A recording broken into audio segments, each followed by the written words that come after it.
오늘 순환 목요일은 여러 가지 일들이 많이 발생한 날들이죠. 먼저 우리가 기억해야 할 것은 유월절 식사입니다. 최후의 만찬을 제자들하고 함께 가지셨습니다. 그리고 그 자리에서 베드로의 배반을 암시하시고 그 후에 겟세마네 동산에 가셔서 번민하시며 기도하셨던 모습을 생각합니다. 오늘 또 우리가 읽지는 않았지만은 예수님께서 로마 군인들에게 의해서 붙잡히시고 의회 앞에서 이제 그 재판을 받으시기도 했습니다. 그리고 또 마지막으로 베드로가 실제적으로 부인하는 사건을, 그래서 한없이 우는 모습들이 펼쳐진 것이 목요일이었습니다. 자, 어제 수요일 하루 동안 충분한 휴식을 베다니 집에서 가지신 예수님, 그리고 그 휴식을 취할 때 한 여인으로부터 지극정성의 존경과 사랑을 받았고, 그리고 관심을 받으심으로써 예수님은 다시 원기를 회복하십니다. 사실 어제 수요일 베다니 집에서 쉴 때 한 여인이 찾아와서 모든 사람들이 예수님 자체에 대하여는 관심을 가지지 못하고 있을 때 오직 예수 자체에 대하여 관심을 보이며 그의 장례를 준비하는 그 한 이름 모를 여인의 정성이 바로 예수님을 다시금 일으켜 만들어 예루살렘으로 향하게 하고 십자가를 지게 만드는 원천 중에 하나가 되기도 했습니다. 오늘 우리들이 서로 전하는 따뜻한 격려의 말 한마디, 따뜻한 관심 있는 행위 하나가 한 사람을 살릴 수 있고 그 한 사람으로 하여금 위대한 일을 할 수 있도록 해준다라고 하는 사실을, 아주 간단한 진리를 우리는 다시 한번 어제 배웠습니다. 한 행동, 한마디 행위가 한 사람을 죽일 수도 있지만, 그러나 따뜻한 말 한마디와 행위와 그 관심, 그 격려 하나가 좌절할 뻔한 사람, 주저앉을 뻔한 사람을 일으켜서 그를 통하여 하나님의 나라의 일을 훌륭하게 이루어낼 수 있다는 사실을 배웠습니다. 자, 이렇게 위로와 힘을 얻으신 예수님은 이제 십자가를 향한 본격적인 행보를 시작하십니다. 목요일에 예수님의 일정은 마가는 그의 복음서 14장 12절부터 72절까지에 걸쳐 기록하고 있습니다. 그러니까 12절부터 72절이 목요일 예수님께서 행하신 일입니다. 먼저 예수님은 유대교의 가장 큰 명절인 유월절 잔치를 준비하게 하십니다. 그에게는 아마 마지막 유월절 잔치가 될 것입니다. 그는 제자들과 함께 모였을 때 발을 씻기기도 하면서 마지막 저녁을 나누십니다. 그리고 석별의 정을 나눕니다. 이 마지막 만찬은 제자들에게 잊을 수 없는 기억으로 남아있게 될 것입니다. 예수님은 특별히 유월절 식사를 통하여 제자들에게 일체감을 확인시켜 주려 했습니다. 예수님은 마지막 유월절 식사를 그의 제자들을 한 몸으로, 한 육체로, 한 공동체로 묶는 행위로 보고 있습니다. 예수님은 떡과 포도주를 나누면서 말씀하십니다. 이 떡은 그냥 떡이 아니라고 말씀하십니다. 이 떡은 제자들과 사람들을 위하여 스스로 고난을 받으시는 자신의 몸임을 의미한다고 말씀하셨습니다. 그 떡은 단순한 떡이 아니었습니다. 그 떡은 떡이 없어 죽어가는 사람들을 위하여 자신 스스로가 떡이 되어 주신 예수님 자체였습니다. 스스로 떡이 되어 자신을 들여서 다른 사람을 살리는 예수님은 진정한 생명의 떡입니다.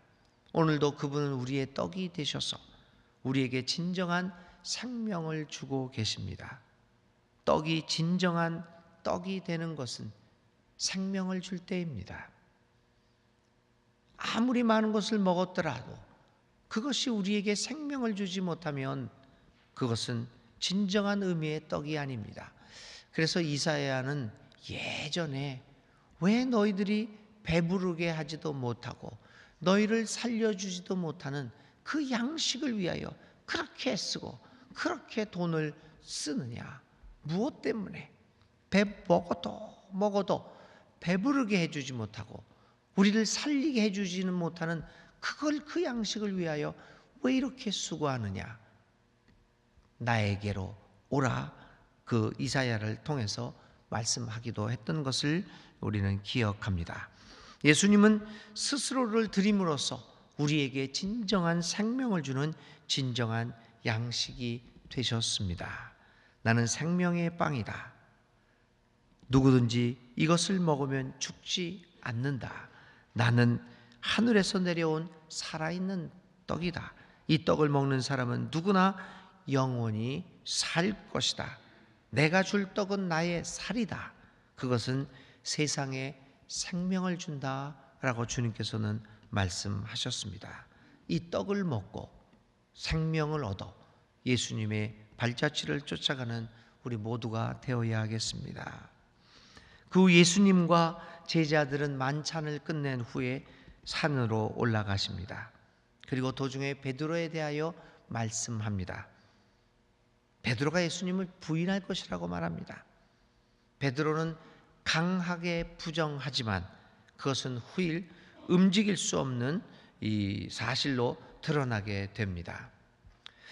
왜 예수님은 베드로의 부인에 대하여 암시의 말을 하셨을까? 뭐 때문에 하셨을까? 그것은 순전히 베드로를 향한 사랑과 배려입니다. 베드로의 부인은 어쩔 수 없는 일입니다. 약한 인간이 죽음의 위협 앞에서 할 수 있는 일이 무엇이겠습니까? 우리는 베드로의 부인을 비난하지만 나라고 부인 안 하겠습니까? 여러분이라고 부인 안 하겠습니까? 그 상황에서 예수님은 베드로가 자기 자신이 살기 위하여 예수님을 부인하는 말을 하더라도 그대로 받아들이고 계십니다. 우리의 배반을, 우리의 배신을 그대로 받아주십니다. 오히려 자신을 부인하여 베드로가 살 수 있다면 아마 그렇게라도 해라 라는 말씀을 하기 위하여 오늘의 예언을 하고 있는지도 모릅니다.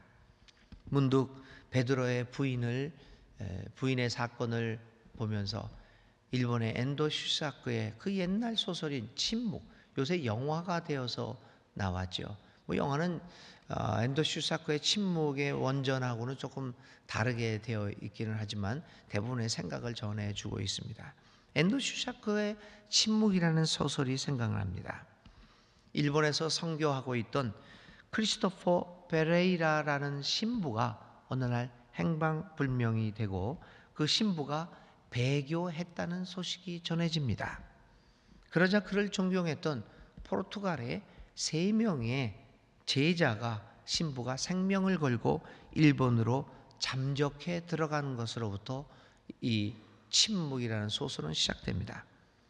그러나 주인공인 이 3명 중에 하나였던 로드리고라고 하는 신부 역시 체포되었습니다. 그리고 예수님의 얼굴이 새겨진 동판을 나무판에 붙여 만든 후미에라고 하는 그것을 밟고 지나가야 하는 고문을 받게 되었습니다. 차마 예수님의 얼굴이 있는 그 나무판을 밟을 수가 없습니다. 왜냐하면 그것을 배교를 의미하기 때문입니다. 그때 예수님이 그에게 말합니다. 로드리고야, 나를 밟아라. 나는 본래 밟히기 위해 세상에 온 것이 아니냐. 나를 밟을 때 내 마음이 아플 것이더라. 마음으로 아파해주는 그 사랑만으로 나는 족하다. 그러자 로드리고 신부는 울면서 외치지요. 주여, 당신이 언제나 침묵하고 있는 것을 나는 원망했습니다. 그러자 예수님이 말합니다. 내가 침묵한 것이 아니라 내가 너와 함께 괴로워한 것이다 라는 말을 남깁니다. 예수님은 베드로가 배반할 때도 그를 어떻게 네가 그럴 수 있느냐, 어떻게 나를 이렇게 할 수 있느냐, 그렇게 말을 하시지 않았습니다. 배반하는 그 베드로와 함께 괴로워하시며 침묵하셨습니다. 그분은 침묵으로도 우리에게 말씀하십니다. 그래, 나는 본래 밟히기 위해 왔다. 그것을 위해 내가 세상에 온 것이 아니냐. 이 이야기를 하기 위하여 베드로의 부인을 예고하십니다. 우리의 배반까지도 그렇게 받아주시는 예수님의 행적을 다시 한번 생각해 보며, 혹시 우리가 어떤 사람이 또 어떤 일이 나를 밟고 있다고 할지라도 우리도 예수님처럼 내가 본래 밟히기 위해 온 것 아니냐, 침묵으로 그 밟음을 견뎌낼 수는 없을까요? 우리 주님처럼 오늘 목요일 날 생각하는 주님의 모습입니다. 자, 그 후에 겟세마네 동산에 오르신 주님은 하나님께 기도하기 시작합니다. 괴로운 심정입니다. 어찌 죽음을 앞둔 사람이 마음이 평안할 수만 있겠습니까? 그분의 마음속으로는 수만 가지 생각이 스쳐 지나갔을 것입니다. 십자가의 고난과 죽음이 아닌 다른 방법도 있을 수 있지 않을까 하는 생각에 그는 잠시 번민을 합니다. 그러나 그것이 하나님의 뜻임을 확신한 예수님은 분연히 자리를 털고 일어섭니다. 주님은 자신의 뜻과 하나님의 뜻이 무엇인지를 그 겟세마네 동산에서 기도를 통하여 구별해 내셨습니다. 예수님도 자기의 뜻이 있었습니다. 이것을 받지 않는 것이 자신의 뜻임을 분명히 이 기도에서 밝힙니다. 그러나 동시에 하나님의 뜻이 무엇인지도 분별해 내었습니다. 그래서 그는 자기의 뜻을 버리고 하나님의 뜻을 선택합니다. 여러분, 영성의 깊은 단계는 바로 분별력입니다. 어떤 사람이 과연 영성이 깊고 어떤 사람이 가장 깊은 믿음을 갖고 있느냐? 식별할 줄 아는 겁니다. 내 뜻과 하나님의 뜻을 식별하는 능력이 영성의 가장 깊은 단계입니다.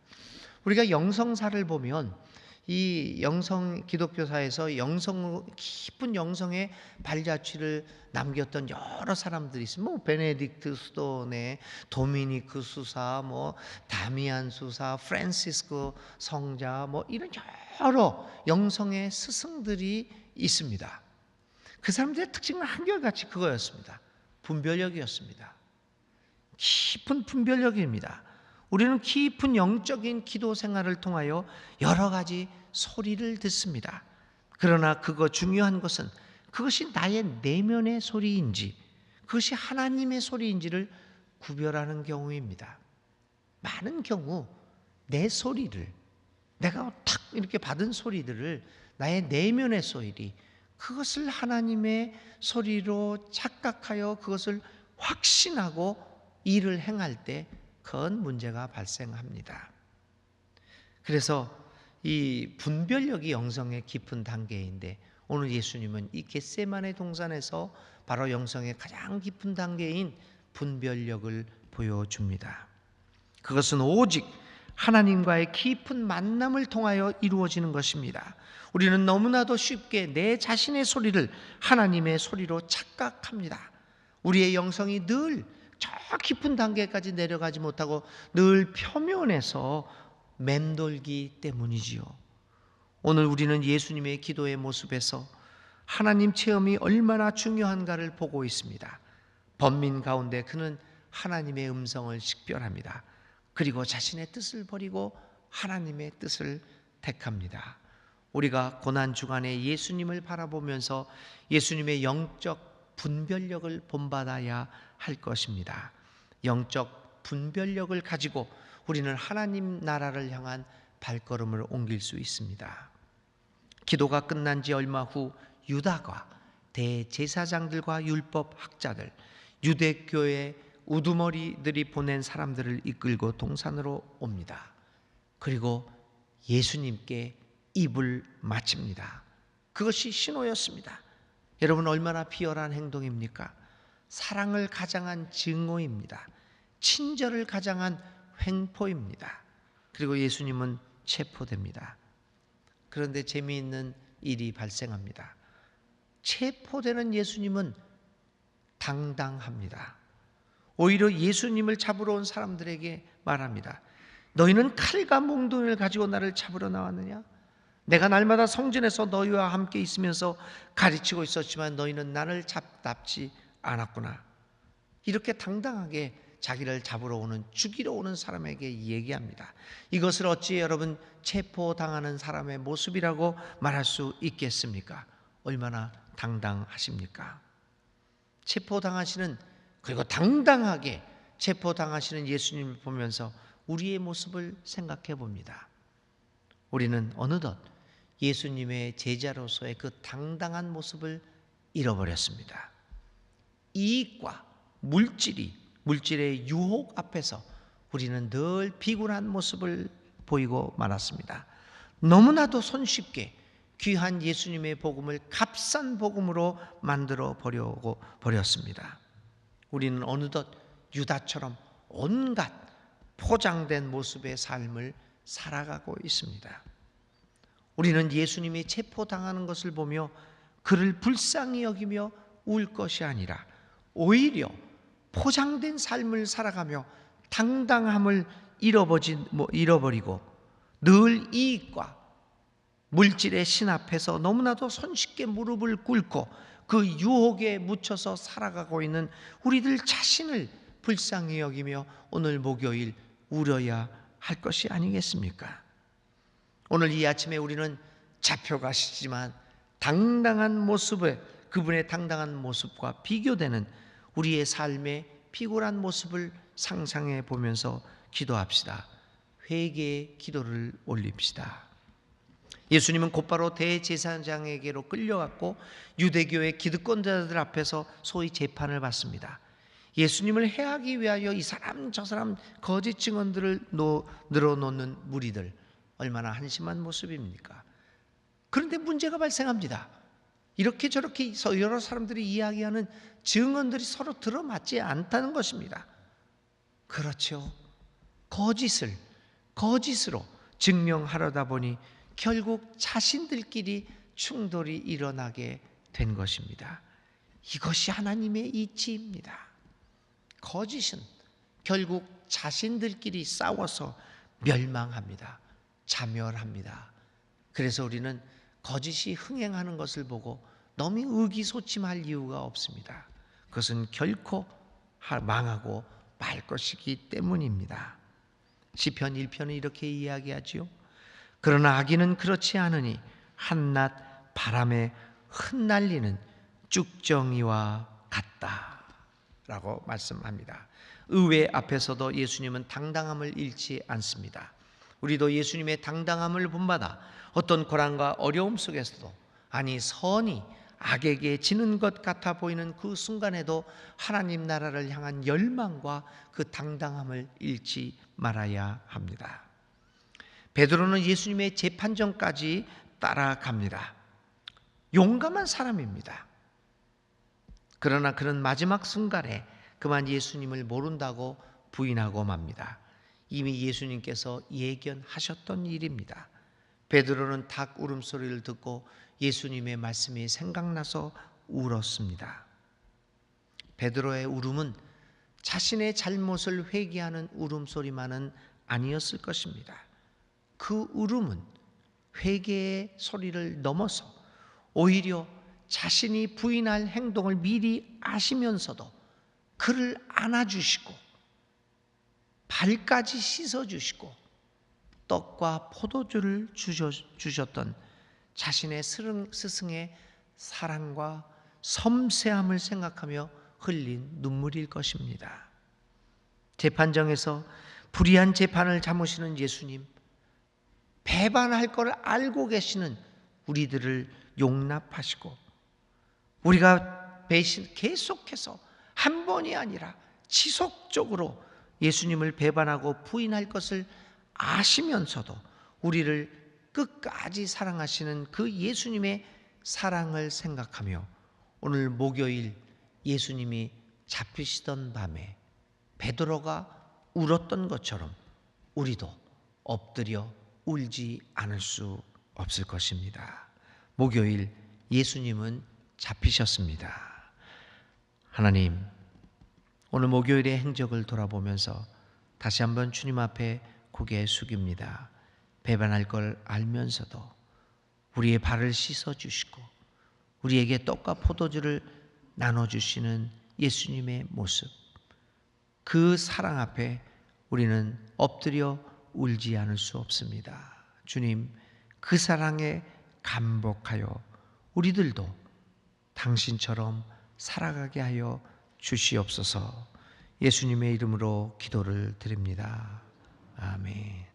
오늘 계속해서 여러분 기도하십시다. 제자들과 마지막 만찬을 하시는 예수님의 모습을 상상하면서 하십시다. 의회 앞에 서신 당당하신 예수님, 닭 울음소리와 엎드려 우는 베드로를 생각하며 나의 모습을 생각하며 하나님 앞에 계속해서 기도 드리시기 바랍니다.